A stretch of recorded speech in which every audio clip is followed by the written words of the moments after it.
Welcome to the Head Guy Podcast. I'm your host, Stephen Limbo Jones. Today, we're joined by Nisham Ismail, the founder and CEO of QBox Container and Food Truck Trading. Get ready for an insightful conversation as Nisham shares the success story of QBox, which specializes in the repurposing shipping containers for diverse uses. From major events like FIFA World Cup to Qatar Expo, Nisham discusses the challenges of entrepreneurship in Qatar, QBox's innovative container modifications, and the company's strategic plans for expansion.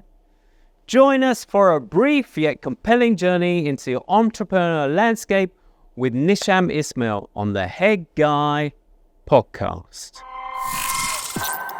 So welcome, Nisham. Thank you, Steve, for inviting me to your show. Hey, it's a pleasure. We met for a coffee before, and to get an insight into your business was an eye-opener. And it was great to hear that, at this time, listening to someone that's doing really well. So, my question to you is, where are you at now, personally, and in your business? As of now, I can say I'm the founder and the CEO for QBox Trading. QBox is a company which is exclusively into container fabrication. So we have started our business in 2017, just with a little bit of trading. No, but we go there. I want to stop you. Where are you now? I've done a easy introduction. Where are you within regards to your business? So we'll go back in time and we'll learn about your business, but where are you with regards to, you're banging it out, you're successful, where are you? Is there a big order that's happening at the moment? Just give us where you are. If I took a picture of you took a video of you at this present time, you could just tell me, okay, now I'm at the moment of signing a deal, or I have literally up to this point installed so many. Okay. I feel so happy and proud at this moment that we have an active participation during the FIFA. So we have done quite well during the FIFA days. And recently we have done a project for the Qatar Expo for Qatar Foundation. So I consider it to be a milestone for my company as well. Nice. So, all right, let's take the Expo, because the Expo is is happening at the moment. What were you commissioned to do? What have you been doing for the Expo and QF? For the QF, we have made a studio and a classroom within a container. So they showcase their products, their materials. So whatever sales happen, it goes to the charity. Okay. So we have made it so beautiful. So it gives the feel like if someone comes there, they definitely want to go inside the container and see what's happening inside. And parallelly, they have got a classroom where they portray, some of the courses for the university, and especially for the kids, when they grow up, like more of orientation for their career growth. Now I'm curious, how did that manifest itself in regards to QF? Did QF approach you, or did they put out a tender? How did that work? It's not directly from the QF. As you know, it's a big project, so they have divided into people who are experts in each job they do. So we have got the part of container modification through another company, because they have got a chunk of a project, and they have chosen us to do this part. So within that tender, or when they went to their suppliers, did they specifically specify that they wanted a container to be used? Yes, because it's more of sustainability, recycling. Since it's an expo of green, they are coming up with organic, agriculture. So maximum it's green and at the same time it's recyclable. Like containers, we give them extra life. After the lifespan of voyage, it comes back to the junkyard and we took it from there and we give it a new life. I really want to go down that road because I'm into sustainability, recycling, etc., etc. So I will go down that path, but I am curious now to find out, what your involvement was with the World Cup, because I know there was a stadium that was mainly made up of a lot of containers, the 974 stadium. Were you part of that, or no? Or did you benefit from that because it highlighted, the use of containers? Yes, for the FIFA, the containers were used for the fan zones basically. So we were building fan zones in different locations. So stadium was not our business. Okay. It was from other company. But the fan zones we did for Qatar Airways and for the Supreme Committee. So we had like 2 locations. One was in Rasa Booth Fantas and another one was in the Golf Club. So, okay. So these 2 places where the famous Arcadia was there. So we built all the restaurants and offices, bars, whatever is required for the fan zones. So how many containers did you use overall during the World Cup? Only for the FIFA, we had deployed around 160 containers. 160? The big one, the 40-footers. Right. Yeah. So out of that, almost 85 were restaurants. Wow. And the rest was like stores, offices, washrooms. Now, I want to tie what you said about the Expo, and I want to, with regards to the World Cup, I'm just curious, okay, the whole recycling of containers. So you bring in old containers. Do you call it old or secondhand? Secondhand. Secondhand containers, and you convert them into whatever the client is requesting. What happens afterwards? Is that it? Good question. The reason why client wants to go for a container is like they can use it multiple times. Oh, really? Yeah. So the project which we done for the FIFA, all those containers have been moved to another place. And next time when the client have a project anywhere in the world, because all those containers we have developed, we have modified in such a way that it can be shipped at any time. Ah, very good. So we still have the plates for the containers. We call it a CSE plate. Like anytime if you want to export, they are fit for export as well. So the client, if tomorrow they have got a big event happening in Saudi Arabia or UK, maybe the next FIFA is happening in USA, Canada. So if the client wants to take it to that place, they can just close it and ship it. Yeah, because I always thought that, when you modify a container, that's it. It changes from being a container to being whatever you construct it. But do you always have it in mind when you're making it into something else that it can be used again or it can be shipped anywhere? It never loses that, what is it? The rigidity, absolutely. physical, yeah. Yes. Not only for shipping, like if there is events, say for example, from next month onwards, you have the Winter Festival happening. So people start coming to the sea line. People start going for camping in the desert. So there is an event happening in Misaid, so where all the people will get the land. They get a bare land, so they can set up their shops. So we have customers who only focus on the events. Yeah. So once the event is finished, these containers will come back to my store. They keep it in our store, they pay the rent for that. And when they have the next event, we will shift it and we'll set up the shop for them. So always the reason why people opt for containers is because of the mobility and also the durability. Yeah. Like you build a container, it gives you like 5 to 6 years of life if you do the routine maintenance. So it's kind of a long-term investment. Even the investment is small. Yeah. It's a long-term investment and you have the flexibility of moving the locations. I'm curious. Look, you've got a container. It's made of metal. Right. All right. You're saving because you're buying something that's secondhand and you're converting it to whatever is required. But considering where we are, is it still economical when, you know, you're literally putting a metal container where we are in the desert, so now you've got to cool. How do you balance that out? How do you get around that? Good question.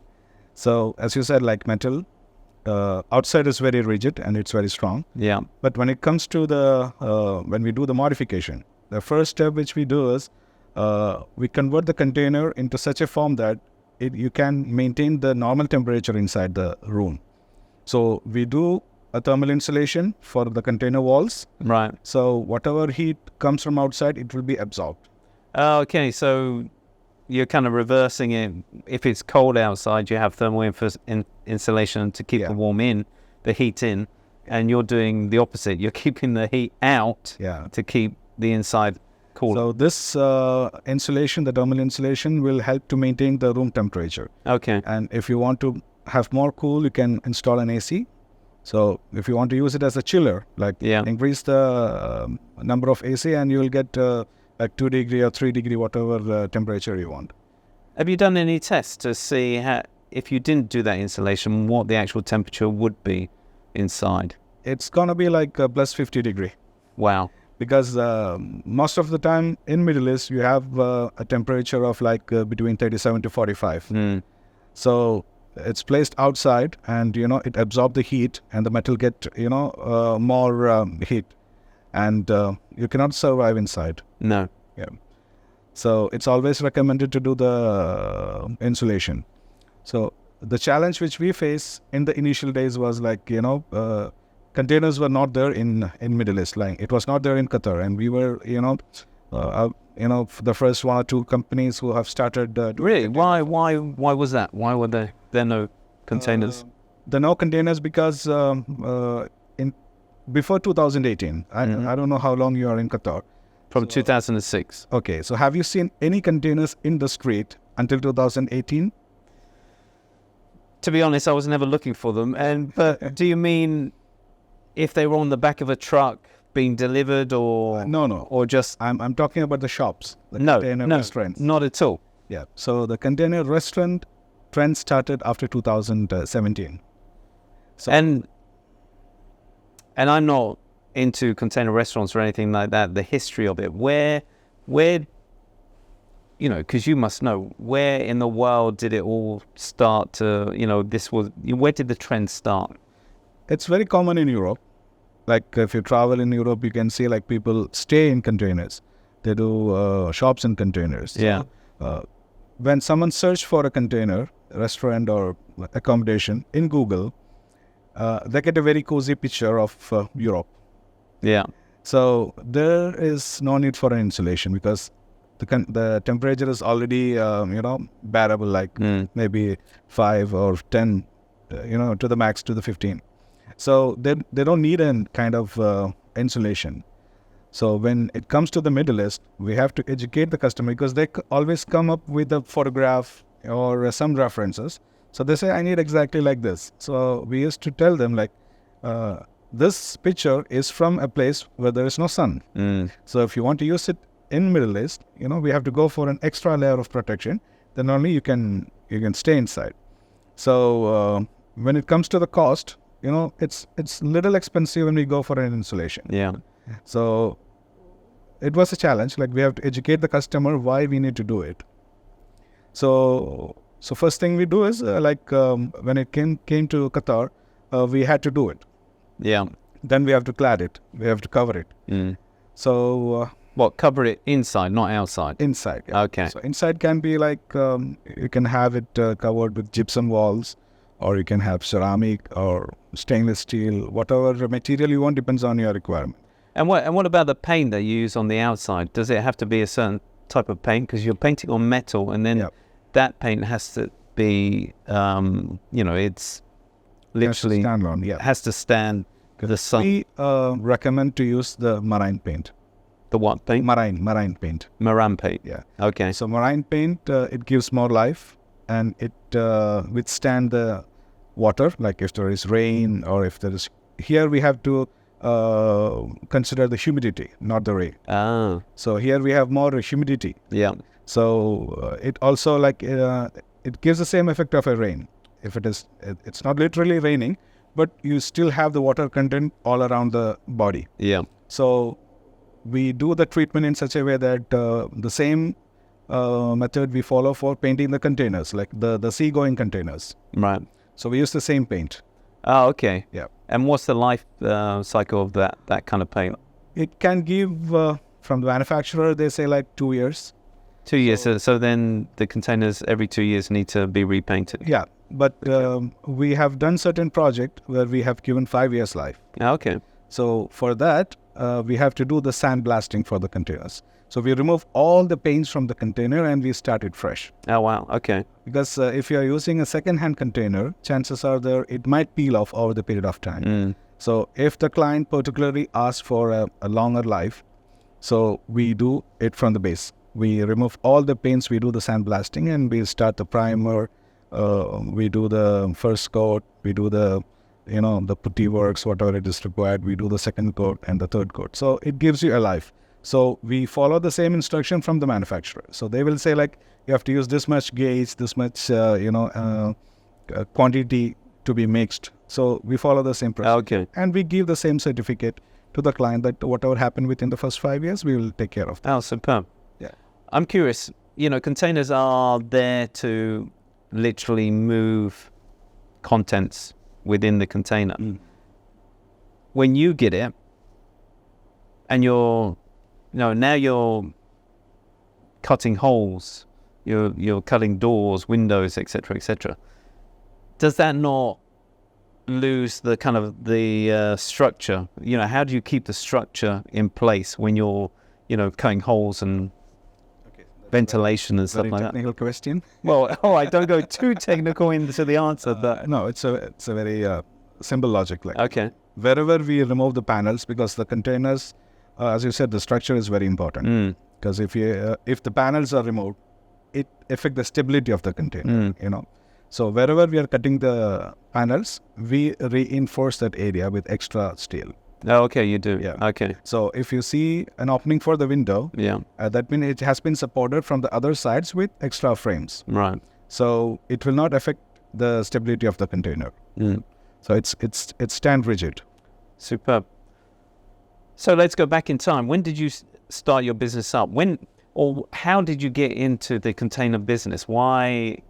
Because it's a great business. You're doing very well. So what happened for you to? So for answering this question, you have to go back to couple of years. Because I started my career in shipping. Oh, okay. Okay. So that's how I've got connected to the containers. So in my job, we were doing the transportation. We used to export things from Qatar, and whatever comes to Qatar, it comes. Oh, so you were dealing in exporting and international importing trade. with containers. Yes. Okay. So being in the shipping industry, people approached us to buy those containers for storage. They wanted to put it in their backyard, or if there is a project, they wanted to put it in the site so they can put their valuables and lock it and go. Okay. Nobody's going to take your container. Yeah. No. So the first business which hit my mind was only the trading. Like, since we are dealing with the containers, it's easy for us to source it. So when someone wants a container, we take it from the shipping line and we give it to the customer. Mm-hmm. So normally, when a container is like around 10 years to 15 years old, the shipping line tend to remove the containers, because the life of a container, even though they say it is 25 years, over the period of time, it get damaged. Sometimes they load machineries inside, or some harmful material. So it affects the quality of the container. Okay. So after a certain year, they have a books. So when they evaluate, they value a container for 10 years. So after the 10 years, it becomes, they can sell it, they can dispose it, they can scrap it also. So they put a value. So we buy it from the shipping line and we give it to the customer with a premium. So that was the first business we started. And it was way back, like I can say like in 2008, 2009, those days. Okay. So when after that, like people were asking for modifications. Like when there is an offshore project, places like Ras Laffan or Misaid, where you cannot have a permanent structures. Yeah. So only for the particular period, maybe like if they have a big project, maybe for 1 year or 2 year, they need to have a temporary arrangements. So people were using those containers to use as an office space. Okay. Or sometimes a security cabin or a toilet. So these were cheaper to install on a temporary basis than like mobile offices, or what you were used to seeing, like a wooden structure or anything like that. See, the wooden structure had a challenge. It was not fire rated. There was always challenges of site accidents. So it was literally banned from the sites to use the old style of wooden cabins. Yeah. So, and especially like people who have worked outside, they know how to make use of a container. Yeah. So they approached us asking a source to get an office container. So those time also it was very limited. Only very few people were doing it. So that's were they doing it here, or you had to go? Most of the time you have to get it from Saudi Arabia or some other places. So that ring a bell. That was the light bulb moment. Absolutely. So I realized there is an opportunity for that. So so by the time I have already left from my job. 2014 was my last year as an employee. So after that. And had you done any business before that? Had you run any business by yourself? No, I'm the first business person from my family. Congratulations. Wow. And so what was that journey like? Just take us on that journey, not having that experience and then seeing the opportunity and then running with it. During the college days, we all have some kind of dreams and ambitions. Yeah. So my dream was always to be an entrepreneur. Okay. So it was always there in the back. It was always there in the back of my mind. And, we see people who enjoy most of the people who have good lifestyle are not employees. Most of the cases, they are businessmen. Here in Qatar, do you think it's, No, there's I'm born in Qatar. Okay, so you were looking... Yes, because Qatar was not there until in 2005. Right, so you were I was born in India. Okay, so that's what you were seeing. People in India who have a good lifestyle, a luxury lifestyle is always business people. Yeah. And so not only that, it was there in my mind to do something creative, get into some kind of business where I can grow, at the same time I can give opportunity for other people to grow. I'm just curious, I just want to stop you. What did you study? Did you go to university? I'm a commerce graduate. I studied business. So that little seed was, okay, not sure what I'm going to be doing, but I do want to be an entrepreneur in the future. Right. Okay. So, but there was no clear picture what kind of business I'm going to do, but I was sure that one day I'm going to be a businessman. Mm-hmm. So, my journey started I didn't have any investment. I started with zero investment. So it was your own money? No, zero investment. Okay. It was only sweaty kitty. Okay. All right. Okay. Yeah. So there was a traditional way of thinking if you want to open a business, you need to have a capital. Mm-hmm. You need to have investment. You need to have people who support you from the back end. So in my case, it was a totally different scenario. So I started doing business without any kind of investment. So the only investment which I made was the license fees which I have paid to the government. Right. And the rest everything was our strategy without investing. Okay, so let me get this straight. All right, I hear you. So you set up a business, but you were using, if people needed a container, you were literally using that money and then earning off that and then basically reinvesting that money. Right. So we have like agency agreement with companies who supply the containers. Yeah. So I don't need to pay them upfront. So if there is a requirement, I take the container from the agency and I sell it to the customer. I take the money from the customer and then I pay them back. Okay. So it's kind of a trading. It started as a trading. And they were happy for you. They trusted you that you would, they're going to give, because basically when you buy new products, you have to pay up front. But with the secondhand market, they were quite happy. Okay, there's your container.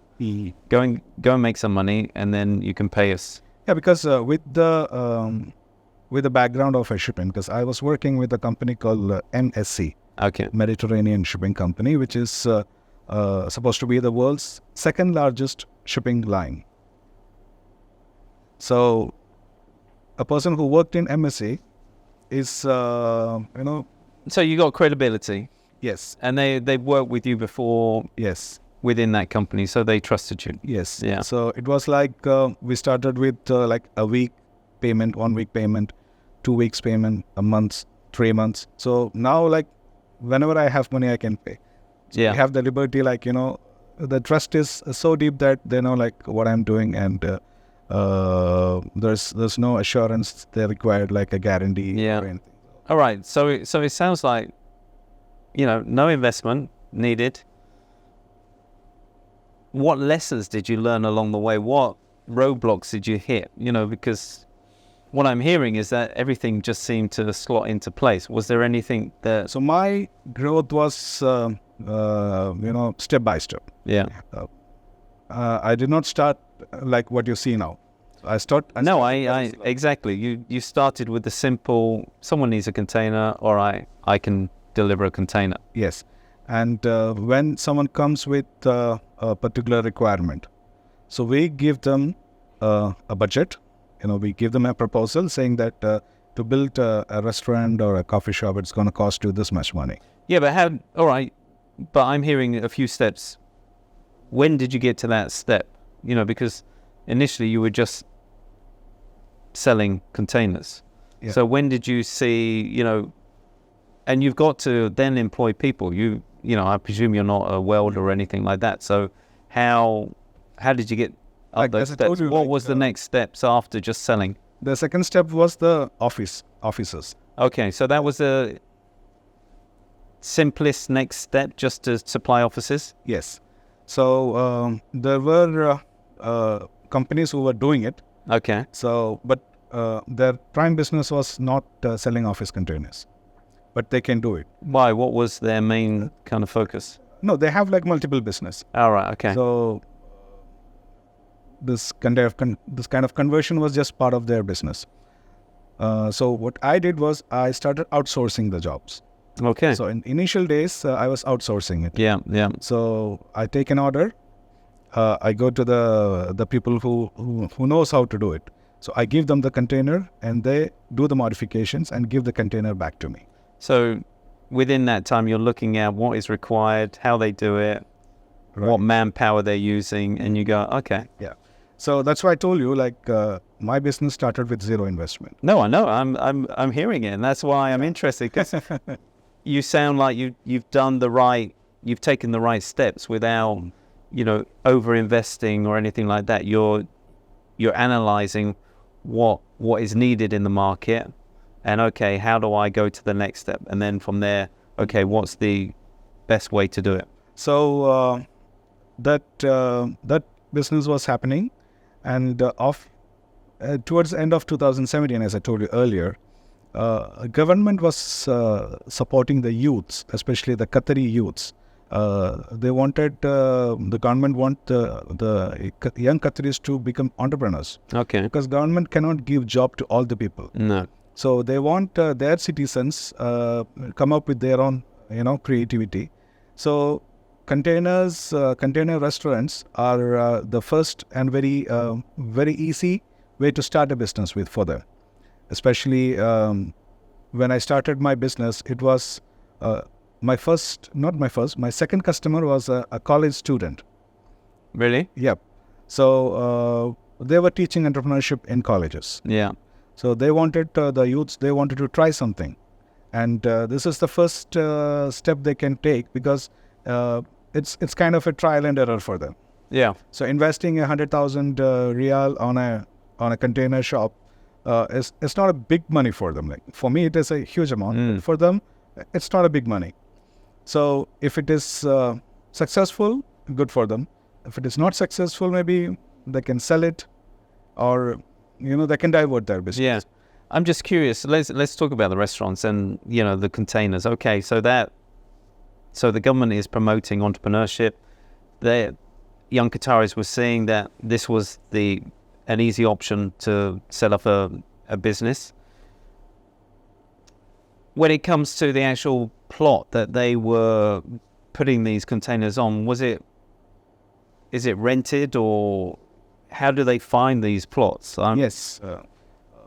In the initial days, all the stadiums, there was ample parking on the stadiums. Yeah. So they were giving slots within the stadium, like maybe like 10 shops in one stadium. Or they make an area where all those places they can park their food trucks. Yeah. So that's how it started.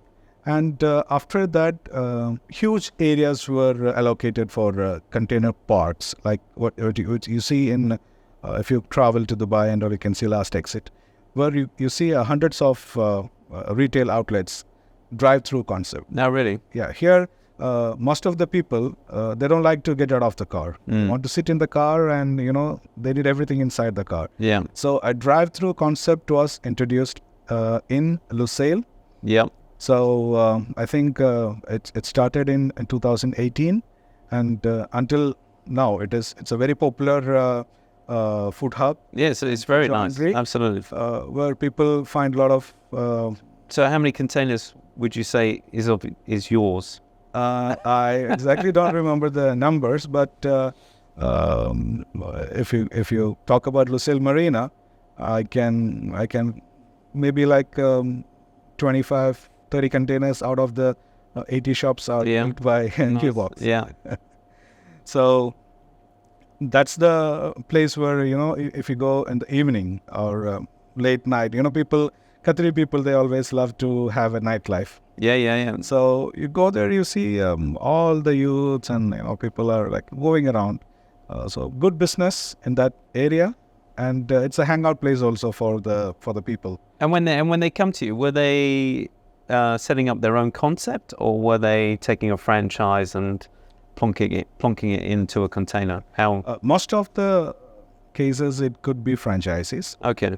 Or they invite a foreign concept. Yeah. Maybe they are successful in Kuwait, or they are successful in UK. I have a couple of customers. They have business in UK. The same brand, the same product, they have bought into Qatar. Okay. And I'm curious. Okay, you're fitting out the container for these restaurant concepts. Are you actually fitting? What else are you fitting in there? You said about installation, windows, doors, etc. Do you give them an empty shell and then they fill it, or do you actually fill it with everything that they require? We can do a turnkey project as well. Yeah. So most of the time, the customer comes only with a concept. They comes with a vague idea, like we want to set up a shop. Yeah. That's it. But they will not have a concrete idea like what they want, how they want. So we will sit with them. We'll try to analyze. We talk to them. We probe. We ask them as much as questions we want, and we take out all the requirements from the client. Then we'll give this information to our designers. So they will make a mock-up design, we give them a 3D Okay. of what they have spoke about. Yeah. So they see it, and they'll be super happy to see whatever they have in mind. We are creating in a paper. Yeah. So that's the first step we do when it comes to a container modification.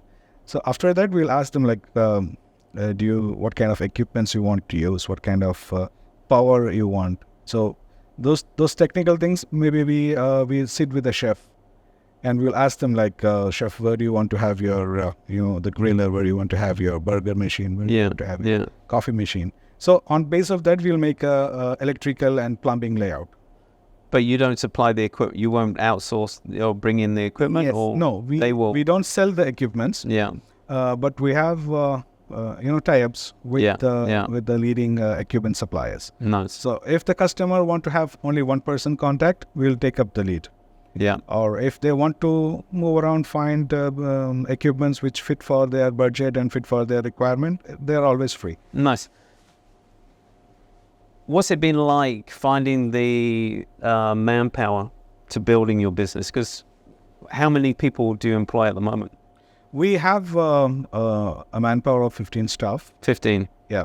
And when we have major projects which need more manpower, we take workers from outside. Okay. Yeah. During the FIFA, like we had like around 45 to 50 people working in multiple shifts to finish the project. And how do you find these people? Do you go to a manpower services, or do you have, contacts or companies that you can just literally say, you might be quiet, I need your guys? Most of the time, it's like we go to professional companies where they have skilled people. Okay. So they only need to know how to do their work. Yeah. So we will tell them where to do it and how to do. Okay, so they might not be skilled at They'll not be doing a container shop, but you will. We'll but they will be a welder or. Yes. Yeah. So we basically need fabricators. Okay. We need welders. We need electricians, and we need painters. 4 category we need. Nice. So all the 4 category we have, but as I said, we have projects which runs on a time frame. Say for example, for the Expo, we had completed a project in 8 days. Wow. So our calculation was like we need at least 25 days to finish it. But due to the time constraint, the government has said like, no, you have to finish it within so and so time. You have to hand over and you have to evacuate. Yeah. So we had to increase the manpower. So we worked like from morning 7 a.m. until next day 4 a.m. Wow. So it was like we were pumping in people because we need to finish it on time. So on those cases, we hire people from outside. I'm just thinking ahead. Do you think there will be ever a time where, there'll be a limit where the government or the country will say enough containers? We cannot keep on having all these containers around. So are you worried about that? That we might get saturated with containers? Yes. Qatar being a small market, what you said is very relevant. There could be a saturation over the period of time. But still, Qatar is expanding. Population is increasing. Yeah. Tourists are coming into the country. Yeah. We have major events coming. Like now we have the Expo. Next year, beginning, we have the Asian football. I know, but as you said, these containers can be reused. So there must be a balance. Like you're storing, or the clients are storing all these containers that they've used from one event to the next. So, I can see that the revenue is, they're renting or they're paying for storage. But will there be a point where you won't be producing because you'll have an excess of all these containers from event to event to event? You see that? We anticipate such a saturation, but we have plan B also. We can export these containers, like we have excess stock, because now we have moved to Saudi Arabia. Oh, you have? Yep. So we have started our office in Dammam. Yeah. And our plan is to do the production at the moment in Qatar and take this containers, finished product to Nice. Saudi. So we already have our export license in place. Yeah. And if there is a requirement in another market, because we are all connected by road. So if there is a requirement for Saudi or Kuwait or Oman or Bahrain, we can cater it from here. Yeah, and also Qatar's wanting to be an exporter, so your business is perfect. Yes. And, you know, as you said in the beginning, you're dealing with a product that can be shipped anywhere with no issue, because the shipping industry is so used to just dealing with containers. Right. And we also get inquiries from African countries where there is a huge potential. We have still not explored the market, but people who live in Qatar from different countries, like, Qatar is a mixed culture. You see different nationalities. Yeah. So all these people, they have plans to set up something back home. Yeah. So I get inquiries from Filipino community. I get inquiries from African community, even from Europe community. So we have a network of these manufacturers, actually. We have a community. So if someone wants to buy a container in Philippines, I need not go to Philippines. I have the right people in Philippines who can build a container and give it to them. Oh, wow. So you would just ship the container to them, or they would just already... No, we just take the order from Doha. Yeah. And the finished product will be delivered in Philippines. Yeah, yeah. So these people will not know who is the manufacturer. Yeah, yeah. So we connect them. So we, it's like we sit with them, we take their requirements, and we straight away we transfer it to them. We say like, okay, this is what we want, and we take the cost and tell the customer, okay, I can give you the container in Manila or wherever you want. And also like we get inquiries for the food trucks. I didn't mention you about the food trucks. That's another line of business. Yeah, you ventured into... When did that come about, where you felt, okay, look, I'm doing containers, where people come in? Because you act depending on what the market is asking for. So were people coming to you and saying, look, I don't want a container too big. I want something smaller. Right.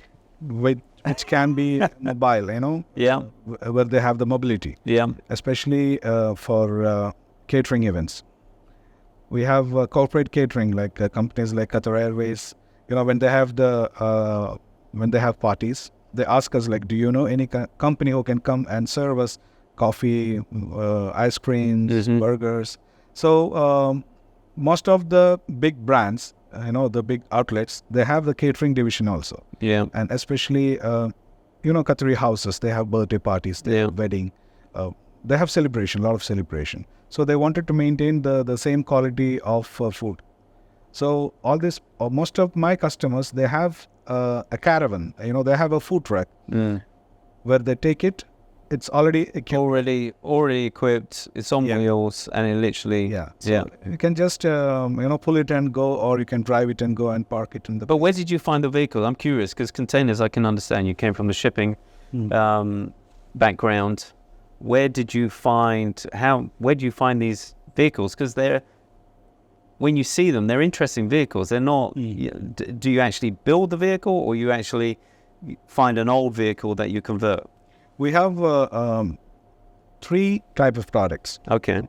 One is the vintage trucks where you see the Volkswagen. Yes. So I think. Do you find them? Yeah, we find it. There are factories in China which they produce it. Ah, okay. So they are not really vintage, but they build the old vintage style. So those that was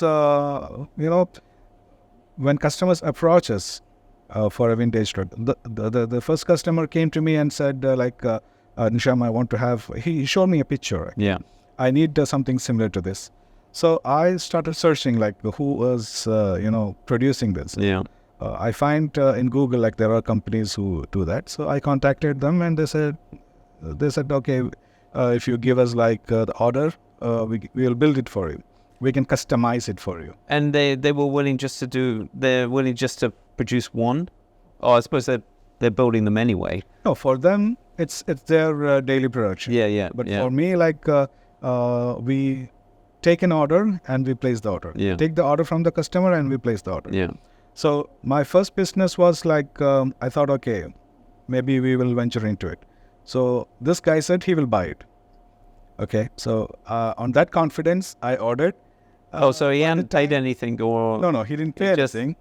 So it's not like you, Nisham, is it? So he said like he wanted. So Yeah. I just wanted to know like if there is a demand for that.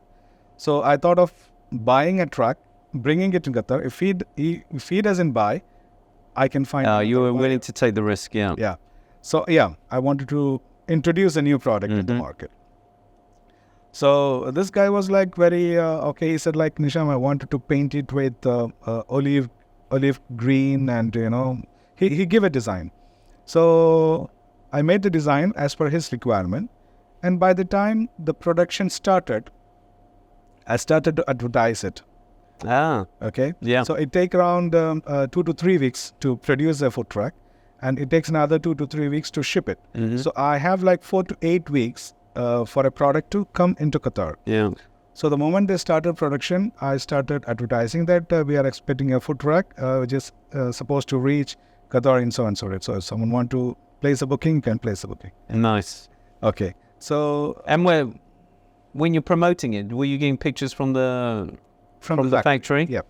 Nice. Okay. So this, so I was keep on posting, the development. Okay, today they build the chassis. Yeah. Next day they build the body, painting is going on. So I just wanted to, make people aware that something is Very happening. good marketing. Perfect marketing. Absolutely. Okay. So by the time the production finished, I asked this first customer to make an advance payment. Yeah. So that I can reserve it. So he said like, no, Nisham, no, I still did not get the approval to park the vehicle. Okay, so he needed permission to actually park it somewhere. Yeah. So because that is a very crucial thing here. To get space to park your food truck. You cannot put it like in another countries.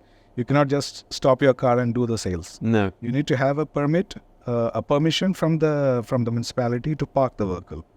Is that why we don't see any ice cream trucks? Just Right. So there are places allocated to park the truck. Okay. So only on those places you can have a food truck.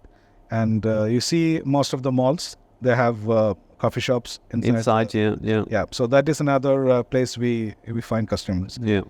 So when this customer was not very confident of buying it, so I started publishing it like, anyone want to buy, you can pre-order it. Nice. So we'll give you a special price. If Yeah. you pre-order, Yeah. you get a privilege, you get a special price. Yeah.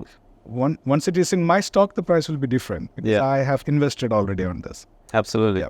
So I got my first customer, another customer who came and said, okay, I will take it. And he paid me upfront. So he paid me full amount. So what I did was, immediately I called the manufacturer and said, I need one more. I need another one, yeah. So 2 trucks came in a big container. So for me, the cost of shipping was 0. Yeah. Because anyway, I have to pay for the first container. Yeah. So just say if the price of the moving one food truck is like $2,000, I can move 2 trucks with $3,500. So the cost again reduced. Yeah. So that's how we started food truck business. Nice. And So that was the vintage, which was from China. What were the other 2 that you... no, the same model. No, but I mean, you said you do 3 different types of... The second model is the Airstream trucks, where you see like, it looks like a capsule one, the long steel one. Yeah. So Yes, there's a few in Aspire Park. yeah, so you can tow it. You can tow it with your car. Okay. So it's in some places they call it bullet trucks, Airstream. Oh, I'm just curious, going back to the vintage, so they put an actual engine in there? Do they put an engine in there? No, they don't fit in an engine. Oh, so you have to literally put it on a truck or... Yeah. Ah. But we have an option to put electric engine. Oh, okay. Like you drive a golf cart, you can drive these cars. Oh, you can... Yeah. So if you want to move around within a limited area, you can use it with the power. Like it works on a battery. All right. Yeah. So the second one is the long kind of space capsule type looking trucks. And the third option is the real trucks, the real vans, like the running vans. We convert them into a kitchen. Okay. So we have Baskin Robbins Yeah. on wheels. Okay. Okay. So this are the real trucks where you see like the high roof trucks where someone can stand inside. Yeah. Yeah. So we take the permit from the traffic department to do modifications. Okay. Okay. And this are mainly for if someone want to drive it, so they can use the third option. Yeah. So for that, the customer have to buy the vehicle and give it to us to do the modification. Right. You do the modification, you get the license as well. They don't have to do that. You do all that. No, they have to apply for the license. Oh, they have to apply for the license themselves. So we'll just assist them. Okay. Okay. So they have to apply for the license, and once they get the approval to do the modification, we fix extra windows, service windows. We do the same kind of insulation for them. We do the electrical. We provide them the water storage tanks, waste collection tanks. If they want to have heavy cooking, we provide them the exhaust fans. So we set up a kitchen inside a moving truck as well. Yeah. So those are the three categories when it comes to the food truck business. Nice. And moving forward, is there any other lines of business that you're looking at within your scope of work? We have, yes, that is purely into offshore business. Okay. So there is a market for offshore containers. Okay. So we are also supplying containers for the tugboats. So like they want to take it to the offshore, like Yeah. to supply the food items. So we provide chiller containers, reefer containers, Okay. small, like 10 Yeah. foot, Yeah. so which can fit into a tugboat. The big containers cannot go to offshore. Yeah. So we have offshore baskets. We have reefer containers when it comes to storage, like for the supermarkets or big hotels or catering companies where they want to store meat, fish, vegetables. So for that, we provide the reefer containers. That is another line of business for me. Okay. Yeah. So it all sounds very rosy, very, promising, and, everything's going well. Is there anything that you're concerned about? Is there any competition that's coming into the country? It sounds like you've got the market and things are very good. There is competition, even for rocket there is competition. Okay. So we are not a monopoly company. And Qatar is not a monopoly market as well. Yeah. So we need people to come into the country. Like, we need to have healthy competition. Yeah. So then only we can also, improve our standards and our quality as well. And so is there competition? Is there competition at the moment, or are you quite At the moment, locally? we don't see a big competition. Right. Actually, there's a big reason for QBox to grow in the country. It's because of the blockade. Okay. So when the borders were closed by the neighboring countries, Qatar was trying to be self-sufficient. You know how the rulers have implemented. They have bought dairy into the country. Yes. Bought agriculture to the country. So we also learned to survive within the means. So when they closed the borders, they stopped our competitors to get into the country. So that was the first reason, for me to get an entry and an opening in the industry. Because all those days, people were depending on other countries, our neighbor, especially our neighboring country. Yeah. So when they closed the border, I see an opportunity there. Yeah. So we started to using our whatever available materials, whatever available sources, and definitely customer also, they cannot go outside. They have to find someone who are doing it locally. So the first few years of blockade was, even though it was bad for the country, it was personally good for me and QBox. Yeah. I'm just curious, you always wanted to run your own business. What skills do you think you had and what skills have you had to learn running your own business? What did you bring to the table and what did you have to learn? The first and foremost thing, as you said, the very important thing is you need to have, a desire to be a businessman. Okay. And second thing is what I feel like I'm good is I'm good in communicating with people, When I get a customer across me, I try to convince them, trying to convince them and give them what they want. And also, the third thing is you need to have the technical knowledge also. You say like, I built containers, and if I don't know anything about containers, people will not, take it into confidence. Yeah. So you sit in front of me and you say like, you do so and so thing, and if the customers start asking you questions, you cannot tell, no, I need to refer it or I need to ask them. No. So you learn about your product, and you should be the one who know in and out of your product. Yeah. The pros and cons. So if someone asks you a question, it's clarified clearly. It is put across. They are convinced. So because they are also investing, they are investing their hard-earned money. Absolutely. So they wanted to make sure that they are giving the job to someone who knows about this. So that was my initial thing. Like, I was the one who was going for the marketing. I was the one who was meeting the customers and explaining the things. Now we have people, like we have team who go for the marketing, and we have people assigned for the production. But in the initial days, it was like me personally doing all this job from my side. And the second thing is like, once you do a quality job, you are tend to get recommended. So the first customer, the first happy customer is going to be your unpaid marketing guy. Absolutely. No, for sure. Yeah, especially in this country, like especially with Qataris, they have a habit of asking opinion. They will not blindly believe what you see in the advertisement or in the social media. So if they see a product, they will go and ask, okay, who made this? Who's the one who can do it? Or are you happy with what service he have provided? Yeah. So if the customers say, I can vouch on this company, is your go-to person for this kind of thing. So for me, like most of my business is people approach us rather than we go and approach the customers. So there we have an upper hand. We can demand also, like I say like, okay, I can do this job for you, but this is my terms and conditions. Yeah. So if it is okay, then we will proceed.